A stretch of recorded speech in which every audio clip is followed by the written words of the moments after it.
Alright, good morning YouTube watchers. We just left Belrose, New York, and going to the JFK airport.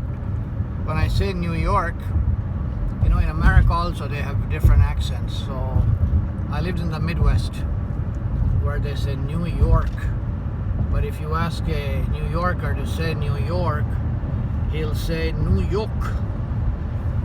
So that's why Frank Sinatra used to sing New York, New York. They don't say the R, they say ah. Probably some kind of an European influence, I don't know. But this is the highway from Belrose or Brooklyn area to the airport. An airport with millions have landed, millions and millions, 100 million plus, to find their new home in America. And 99.9% of the people have made it. They're living their dreams.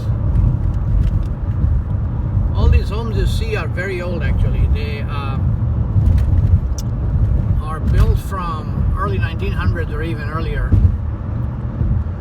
and are very expensive actually. This is not like living in the Midwest.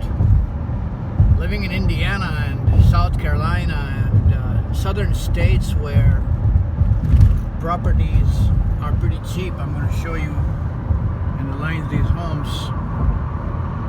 Close to $1 million or more. Small homes. 3-bedroom, 2-bedroom, million and a half. So you got to be rich if you want to live in New York City.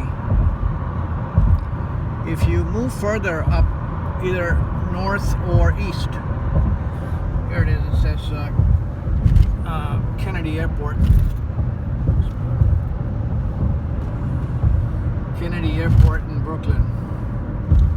If you go east from here on Long Island, you can find cheaper homes and bigger homes actually. So people, well, there's a plane going to land on JFK. They prefer to live in Long Island because if they want to leave the traffic or skip the long lines of traffic going towards the city. During traffic hours, it's pretty bad actually. Hour and a half is easy going from this area to the Manhattan area. Plane's gonna land JFK. LaGuardia is on the other side, but that also is very busy airport. But as far as I know, I think it's primarily domestic. Yeah, it's a domestic airport. And sometimes people fly out of there. I could be wrong, but the flights could be cheaper if you fly out of LaGuardia or New Jersey.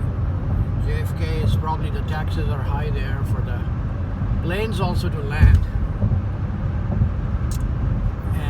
It's quite expensive, but still, believe me, the flights are still very cheap. I still remember, like from 40 years ago, that the flights going to India, for example, or the Middle East was $1,000 roughly $1,200, something like that dollars, and still it's the same price 40 years later. The wages have gone up. People are making 3 times more salary, 4 times more, or they are millionaires anyway, many of them. But if you are flying economy class from JFK to back home to South Asia, still you only pay around $1,200, which is very cheap. Well, I think the business is in the bulk because the flights go full and all these highly populated Indians, man, the world knows how populated India is. All these people go in bulk. Hardly any seat is vacant when any plane is going to India and Pakistan for that matter. But if you're going just to Dubai or Kuwait or let's say Qatar, then actually the flights are not going to be that cheap. It's not going to be $1,200. It'll probably be more because they assume that you live in these Gulf countries and you're rich, and these connecting flights actually to South Asia. That makes it cheaper. Look at the nice taxi, which is actually a van more than a sedan. Beautiful. So what I was saying the other day about wherever you live, you start to like it. We lived in Michigan for many years, and we were just so comfortable. And after I left Michigan, I really found out that how many more beautiful and comfortable places there are in this world and in this country. I mean, we had gone to Malaysia, and it was just a shock. One of my friends had said back in 1996 that, hey brother, now you're going from a third world to the first world, and I laughed. But when I went there to Malaysia, the phone was ringing, the mobile phone, and I looked outside from my 5-star window, actually, hotel window, that where the university had put us for 10 days until we find our own home, is that the janitor on the street had a mobile phone. That was in 1996, where in the US they used to have pagers for the doctors or for the managers. A mobile phone wasn't common. I don't think that anybody had. None of us common people had a mobile phone then, whereas in Malaysia people had. And unfortunately, in 2022 the story is different. I went back to Malaysia. It's not the same Malaysia as it was when in the late 90s, early 2000, when Dr. Mahathir Mohamad was the Prime Minister. He had a vision for his country called Malaysia Boleh, which is Malaysia can do it. He was a doctor, and he had a vision 2020 for his country. And unfortunately, from the corrupt government in many of these developing countries, they hijacked and sabotaged and all the plans that the great Prime Minister of Malaysia had for his country, and the country is actually not making the kind of progress that they had once envisioned. Well, back to the US. Nice sunny day, New York. When we came, it was sunny, and then the next day was as if I brought the weather from Seattle.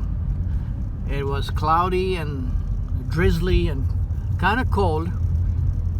Let me tell you, the summer in Seattle is unbeatable.